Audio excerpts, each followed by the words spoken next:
Good morning.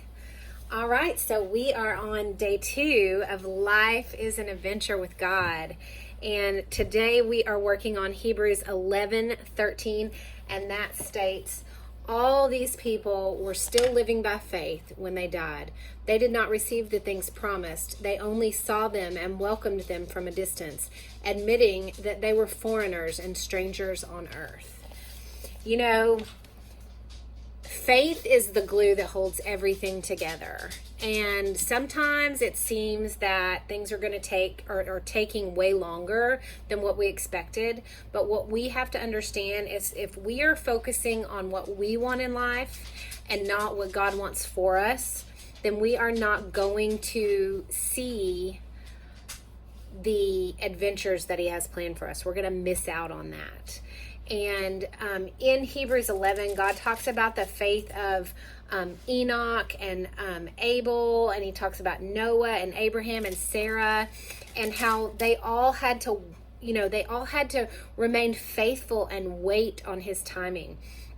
And so I think it's important that we understand it doesn't matter how long it's going to take us, because God's in control and His timing is perfect. He is the travel agent of our lives. And if we allow Him to show us the amazing places that He wants to take us, then we're going to see things that we could have never imagined. And so we have to remember that we can want certain things for our lives, and that's okay. But what we want for our lives and what God has planned for our lives are two very, very different things.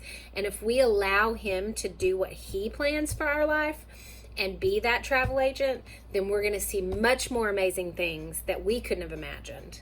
So I want to encourage you today to remain faithful to where God has been leading you.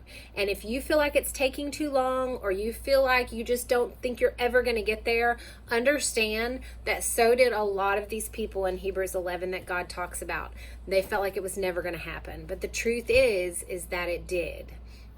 And some of them didn't see it in their lifetime. Some of them saw it from a distance. Some of them watched as it happened. So the way that we imagine things to happen are not necessarily God's way of imagining it. And so we have to trust God, and we have to have that faith that holds all that together. And we have to allow God to be our travel agent and our guide on the journey.